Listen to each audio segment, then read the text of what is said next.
इस video lecture में हम परमानेंट फॉल्ट का केस नंबर 2 डिस्कस करेंगे, that is fault occurs at the mid of the parallel line. Previous में हमने केस नंबर 1 एनालाइज किया था, दैट इज फॉल्ट हमने एक्सट्रीम एंड पर अकर करवाया था। तो एक्सट्रीम एंड पर फॉल्ट जब अकर करवाया था तो इलेक्ट्रिकल पावर क्या बन रहा था आपका ड्यूरिंग फॉल्ट 0 बन रहा था। अभी आपने fault other than the extreme and कहीं अकर करवाया तो इस दौरान आपका जो इलेक्ट्रिकल पावर होगा वो नॉन ज़ीरो रहेगा, ज़ीरो नहीं बनेगा। नॉन ज़ीरो रहने की वजह क्या होगी? ये जो आप देख रहे हैं जेटा एक्स ए रिएक्टेंस, ये इसकी वजह होगी। कैसे होगी देखते हैं। तो फॉल्ट आपका mid of the parallel line है। ये आपका जनरेटर साइड का EMF E, equivalent reactance zeta x one. ये आपका बस इनफाइनाइट बस यानी कि लोड साइड का phasor voltage V, that is infinite voltage, और आपका equivalent reactance zeta x four. corresponding to these two lines respective reactances are zeta X two and zeta x three. इसी line zeta x three पर मैंने mid point x यहाँ पर notify करवाया और यही मैंने फॉल्ट अगर करवाया था, दैट इज कैपिटल एफ। यहाँ फॉल्ट होने पर आप क्या करेंगे, इसको स्ट्रेच करेंगे, पॉइंट को स्ट्रेच किया पॉइंट को, तो पॉइंट यहाँ आ गया और इस पॉइंट को हमने ग्राउंड कर दिया। तो ग्राउंड करने पर आपको इस तरह का स्ट्रक्चर कुछ नज़र आएगा जो मैंने ब्लू पेन से ड्रॉ कर रखा है। ब्लू पेन वाला जो आपका स्ट्रक्चर है वो आपका जो फॉल्ट अकर हो चुका है वो वाला स्ट्रक्चर है।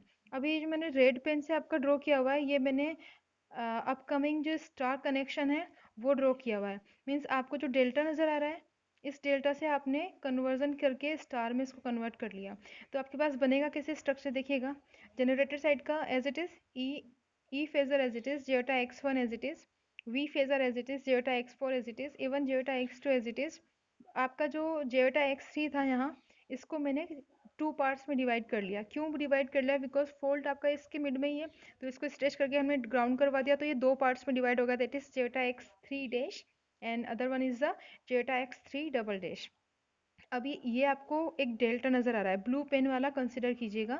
ये डेल्टा है, डेल्टा को मैंने स्टार में कन्वर्ट कर दिया। तो स्टार में कन्वर्ट किया तो ये स्टार का कन्वर्जन होकर क्या बना, that is zeta x one dash, ये मैंने यहाँ दिया हुआ है, zeta x four dash, zeta x three triple dash. ये तीनों जो डैश डैश हैं, zeta x one dash, zeta x four dash and zeta x three triple dash, मैंने एज इट इज़ यहाँ ड्रॉ कर दिए। और आपका zeta x one as it is, E phasor as it is, zeta x four as it is, V phasor as it is, यहाँ मैंने draw कर दिया।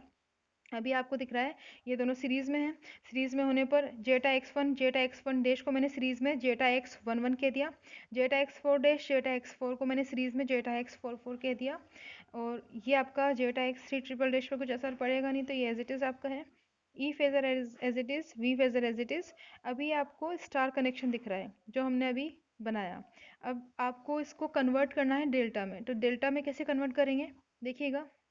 जेटा x A, zeta x B and zeta x C, ये आपका delta में conversion हो गया। तो स्टार से डेल्टा कन्वर्ट होकर हमारे पास क्या डायग्राम आया, ये डायग्राम आया।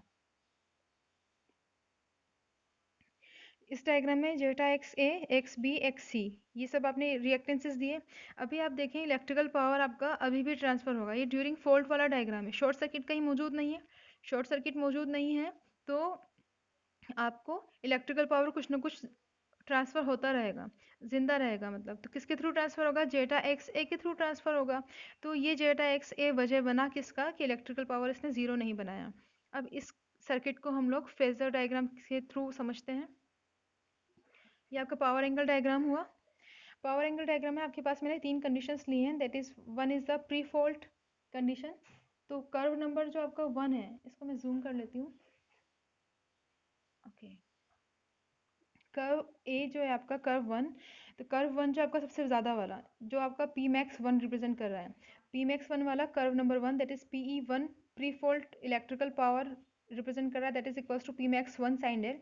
देखिएगा ये पी मैक्स वन के कॉरेस्पॉन्डिंग है, पी मैक्स वन के कॉरेस्पॉन्डिंग है, इसलिए मैंने यहाँ पर पी मैक्स वन ले लिया। इसी तरीके से पी टू जो है वो आपका पी मैक्स, पी टू ये रहा आपका, ये पी मैक्स टू के कॉरेस्पॉन्डिंग है, तो P two is what, P two equals to P max two sine del हो जाएगा। इसी तरीके से पी ई थ्री जो आपका पावर है आफ्टर फॉल्ट वाला, वो आपका पी मैक्स थ्री के कॉरेस्पॉन्डिंग है, तो P E three will be P max three sine del हो जाएगा। तो प्री फॉल्ट, ड्यूरिंग फॉल्ट और आफ्टर फॉल्ट। तो प्री फॉल्ट में तो आप सबको पता है कि जो लिमिट होती है वो सबसे ज़्यादा होती है, तो देखिए आप सबसे ज़्यादा लिमिट हमने यहाँ रिप्रेजेंट किया हुआ है। आफ्टर ड्यूरिंग फॉल्ट आएगा, प्री फॉल्ट के बाद ड्यूरिंग फॉल्ट।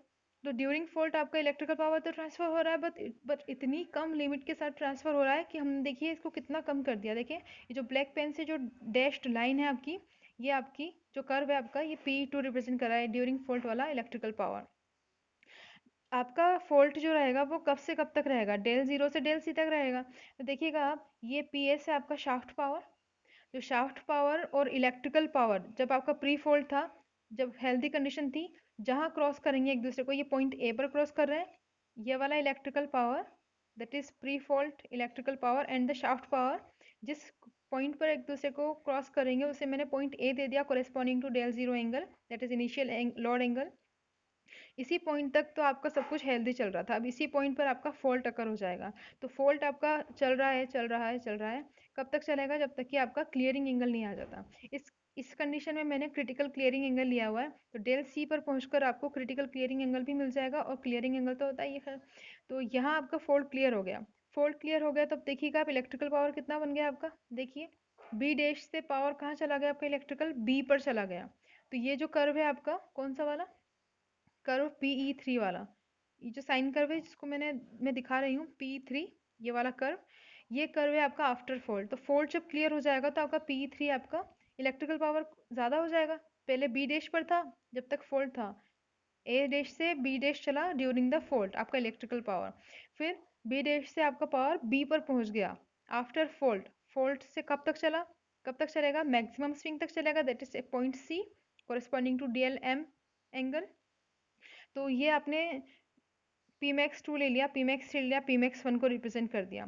तो इस तरीके से आपने रिप्रेजेंट किया प्री फॉल्ट वाला कर्व, ड्यूरिंग फॉल्ट वाला कर्व सबसे कम, फिर जब आफ्टर फॉल्ट, जब आपने फॉल्ट क्लियर कर दिया तो आपका कर्व थोड़ा थोड़ा इंप्रूव हो गया। कहाँ तक इंप्रूव हुआ, आपका बी डैश से बी पर पहुंच गया, बी से सी तक आपने इसको मैक्सिमम स्विंग पहुंचाया।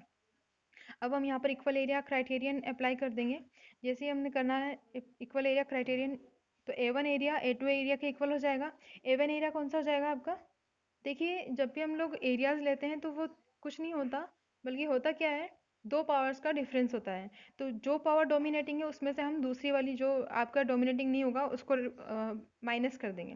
तो डेल जीरो से डेल सी लिमिट में कौन सा पावर डोमिनेटिंग है, देखिएगा PS पावर डोमिनेटिंग है। तो PS माइनस ए डैश से बी डैश वाली जो इलेक्ट्रिकल पावर है दैट इज PE2। तो मैंने यहाँ क्या लिखा, इक्वल एरिया क्राइटेरियन लगाने के बाद integration from del zero to del C, del zero to del C PS, that is this one, PS minus PE2, क्योंकि डेल जीरो से डेल सी तक कौन सी इलेक्ट्रिकल पावर जिंदा रहेगी, फॉल्ट वाली रहेगी, अभी तक फॉल्ट वाला चल रहा है एरिया। तो ए डैश से बी डैश वाला फॉल्ट जो जो आपकी पावर है PE2 है, तो PE2 यहाँ लिख दिया। विद रिस्पेक्ट टू डेल हमने इसका इंटीग्रेशन करना है, equals to area number 2 is what, area number 2 में आपका कौन सा डोमिनेटिंग पावर है, ये जो आपको दिख रहा है बी से सी वाला पावर, ये कौन सा पावर है आपका P3 पावर है। आफ्टर फॉल्ट यानी फॉल्ट क्लियर हो चुका है आपका डेल जीरो से डेल सी से डेल एम तक, तो डेल सी से डेल एम तक ये लिमिट लगा दी, P3 आपका डोमिनेटिंग है, देन PS, तो शाफ्ट पावर तो आपका ये रेड वाला यहीं रह गया, तो P3 माइनस PS कर दिया, विद रेस्पेक्ट टू डेल आपने इसका इंटीग्रेशन कर दिया।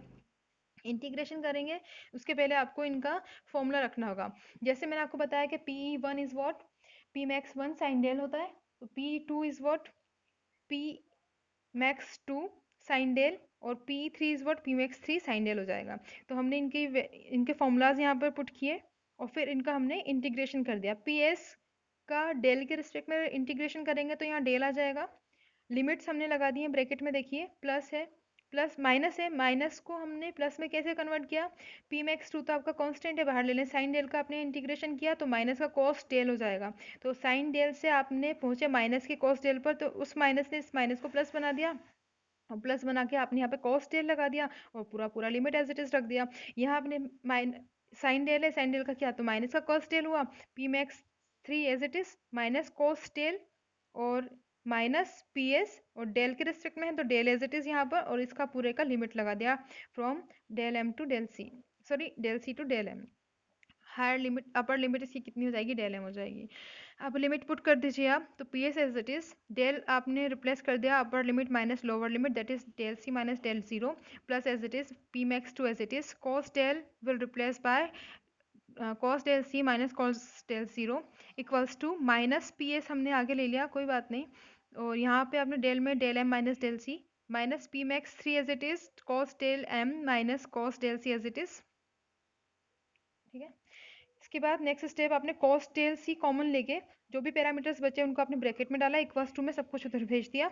आपको यहाँ डेल सी क्या रखना है, डेल सी सी रखना है। क्रिटिकल क्लियरिंग एंगल वाली कंडीशन हम लोग लेके चल रहे हैं ताकि आप critical clearing angle del C C find कर सकें। तो del C C is what, यहाँ डेल सी सी आपने पुट किया, कॉस को और इन सब चीज़ों को उधर भेज दिया राइट हैंड साइड।